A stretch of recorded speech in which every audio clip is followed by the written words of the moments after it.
tanda cinta ilahiyah. Kalau dalam tasawuf tadi 10, tandanya juga 10. Ini boleh kamu jadikan alat untuk nguji pasanganmu cinta beneran apa enggak. Tapi ini maunya cinta ilahiyah sebenarnya. Yang pertama apa? Senang kalau bertemu kekasihnya. Kalau dalam sufi sampai ke level kasyaf. Kasyaf itu terbukalah tabir dan kelihatan keindahannya. Itu kasyaf namanya. Lahirnya syahadah. Jadi senang. Jangan ngaku kamu jatuh cinta kalau sebel ketemu yang dicintai. Atau bosen. Bosen kamu lagi. Ya mesti bukan cinta itu. Apa yang lain tidak ada selain kamu, itu berarti tidak cinta. Ya. Sama temen ya tidak harus pacar sih. Temen juga begitu. Kalau kamu bosen sama temenmu, wah bosen ketemu kamu lagi, mbok yang lain yang lebih seger. Nah itu berarti belum masuk mahabbah. Cinta itu seneng untuk ketemu, bahkan cari-cari alasan biar ketemu terus. Itu nggak ada apa-apa aja nyari-nyari. Kamu butuh ini nggak? Tak antar mau nggak? Tak anu mau nggak? Nah, ya. Padahal nggak minta diantar itu, ditawar-tawari. Nah, itu berarti ada kemungkinan mahabbah. Terus mengutamakan apa yang dicintai Allah atas apa yang dicintainya. Itu kalau objeknya Allah, kehendak Allah duluan.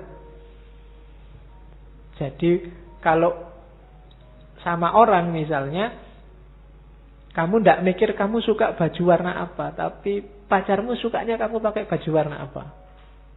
Jadi itu mendahulukan yang dicintai daripada dirimu sendiri. Itu tanda-tanda cinta. Jadi Allah sukanya gimana? Kamu malam sih sukanya tidur. Tapi Allah suka loh kalau hambanya bangun sepertiga malam terakhir dan kamu bela-belain bangun. HP-nya kamu alarm. Begitu alarm bunyi, kamu bangun. Dimatiin lagi tidur.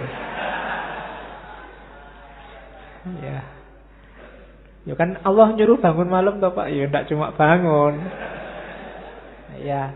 Jadi kehendak Allah. Makanya kan ada cerita sufi itu, suatu ketika naik kapal di laut, ada badai. Semua orang panik kecuali sufi ini, tenang, enggak kacau. Waktu mbok sampai orang-orang marah, sampai ini sufi mbok berdoa biar badainya reda. Katanya sufi ini, loh kalau Allah menghendaki ada badai ya biar aja. Emangnya kehendakku sama kehendaknya Allah menang siapa? Ya tetap menang kehendaknya Allah. Ya kita terima aja, enggak apa-apa. Mati kan sudah waktunya. Sakit ya berobat, kan gitu aja toh. Biar aja Allah menakdirkan apa. Ya nanti ceritanya justru karena kepasrahan ini, terus yang lain juga ikut pasrah, akhirnya badainya reda. Karena Allah juga tidak tega kan. Orang sudah, wah sayang sekali padaku, ya aku juga sayang padamu. Badainya reda. Oke, jadi kepentingannya didahulukan. Terus yang ketiga, selalu ingat pada Allah. Memperbanyak zikir pada Allah. Itu tanda-tanda cinta. Kalau cinta kok nggak selalu ingat dia, omong kosong. Berarti nggak cinta. Waduh aku lupa kalau punya pacar. Nggak, berarti nggak. Ora mungkin itu wis. Iya ya, nggak, pasti nggak. Kalau cinta itu nggak pakai disuruh, pasti ingat. Terus suka kalau berduaan. Kalau sama Allah namanya berkholwat. Munajat itu ngobrol sama Allah. Atau membaca kitabnya.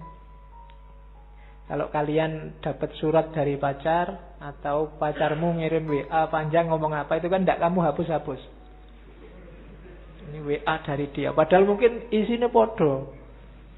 Kemarin bilang I miss you, I love you. Sekarang I miss you, I love you. Itu enggak kamu hapus 1 bulan. Semuanya sama.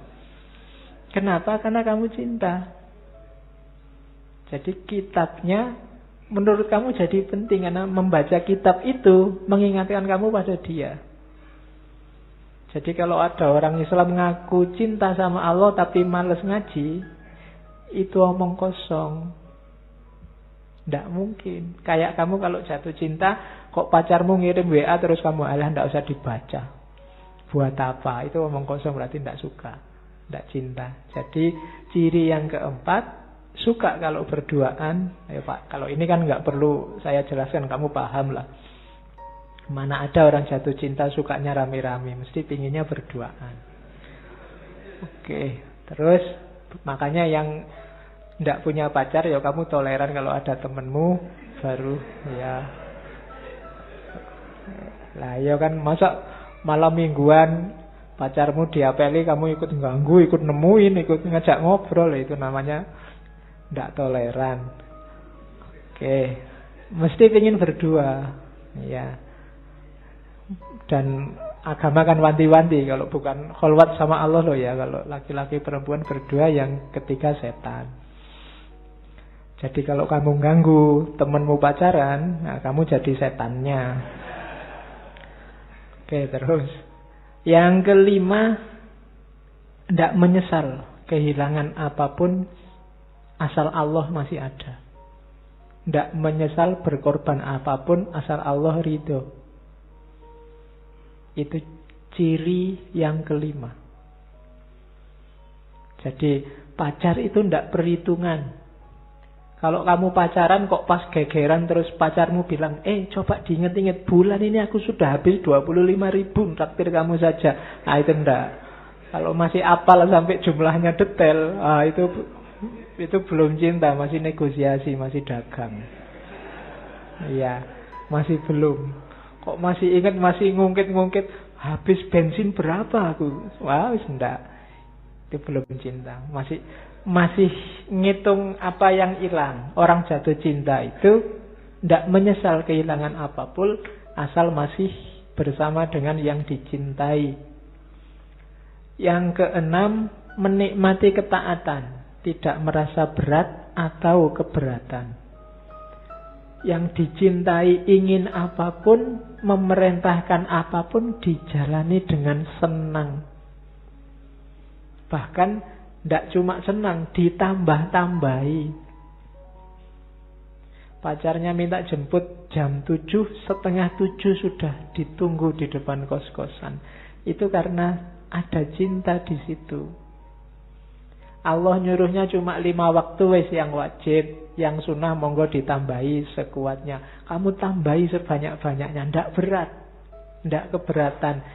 Itu namanya cinta, ndak nawar. Kalau ndak cinta, jangankan itu, yang wajib-wajib aja kamu sambat. Pagi-pagi enak-enaknya tidur, disuruh sholat subuh. Nah, kamu berarti keberatan. Disuruh subuh jam 4:30, kamu subuhnya jam 7. Itu berarti keberatan, kamu nggak care sama yang kamu cintai.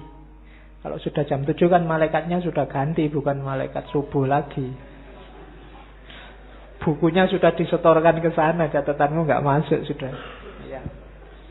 Oke, yo besok jangan jam 7 lagi, 6:30 lah. Kayak kan ada peningkatan sedikit. Terus yang ketujuh, bersikap lembut dan sayang pada semua makhluknya Allah. Orang yang cinta pada Allah tidak mungkin benci pada makhluknya Allah siapapun itu. Kenapa? Karena makhluknya Allah ciptaannya Allah semua. Orang kayak hasil karyanya pacarmu, tindakannya pacarmu, itu kan kamu tidak berani menjelek-jelekkan, apalagi tidak suka kalau nggak pingin diputus. Ya kan? Dicintai juga. Gitu loh. Jadi kalau kamu merasa cinta pada Allah kok membenci makhluknya, itu hati-hati, jangan sampai diputus oleh Allah. Karena ya Allah menciptakan dengan segala karakter dan gayanya, itu kan sesuai kekuasaannya. Terus yang ke-8, ada takut, ada berharap. Kalau cinta tidak ada khauf, tidak ada roja, biasanya tidak utama dan tidak sempurna. Kamu pacaran kan juga takut diputus, takut pacarmu marah, takut diselingkuhi, takut dan seterusnya. Juga berharap, banyak sekali harapannya. Ya kan, pingin gini, pingin gitu. Syukur-syukur besok bisa nikah dan seterusnya. Jadi ada harapan. Jadi berharap sama Allah tapi juga ada takutnya. Ini dua kombinasi yang dua-duanya harus ada. Ya jangan takut saja tanpa harapan atau berharap saja tanpa takut. Takut tanpa harapan itu nanti hasilnya putus asa. Harapan saja tanpa takut hasilnya sakarepe dhewe. Maka dua-duanya harus imbang. Yang kesembilan, biasanya orang jatuh cinta itu cenderung tidak pamer. Tidak memamerkan cinta sebagai wujud pengagungan pemuliaan. Kalau masih pamer, itu biasanya belum mendalam. Masih pingin dipuji orang, wah cakepnya pacarmu, mesti gitu. Yang disembunyikan yang pacarnya jelek-jelek mesti. Kok kamu punya pacar tidak pernah ditampilkan di Facebooknya? Itu perlu kamu tanyakan. Jangan-jangan kamu dianggap jelek oleh pacarmu. Tapi cirinya memang cinta yang sejati itu hanya untukku, tidak untuk yang lain. Kamu milikku saja loh ya. Orang lain jangan sampai tahu. Makanya tidak pamer-pamer. Orang cinta itu ada kecenderungan serakah. Allahku saja, jangan diganggu gugat. Biasanya itu alamat kamu benar jatuh cinta. Kalau ada orang bisa akrab sekali sama Allah, bisa dekat sekali sama Allah, kamu iri. Aku nggak bisa sedekat itu ya. Itu sebenarnya ada benih cinta di hatimu sama Allah. Kalau enggak ya berarti enggak.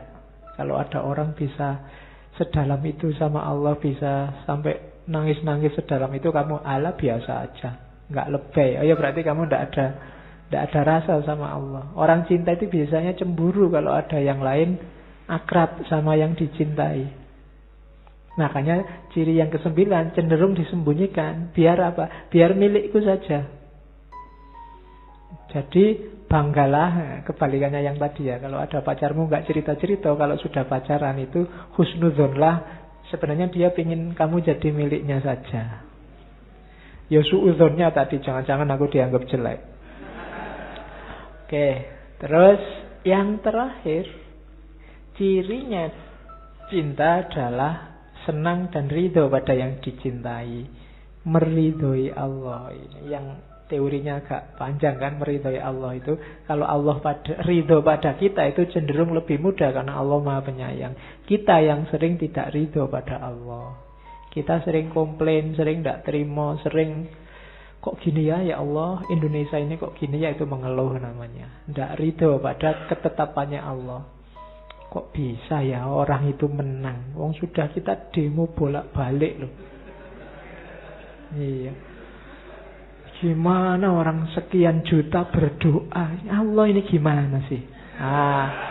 Itu kamu berarti tidak ridho pada ketetapannya Allah. Orang yang cinta itu ditetapkan apapun oleh yang dicintai, oke, tidak masalah. Itu tanda-tanda cinta. Itulah bagian-bagian dari bab, kalau dalam tasawuf namanya bab mahabbah. Ya silahkan nanti dijelajahi sendiri. Cuma ini untuk mengantarkan ke Robi'ah.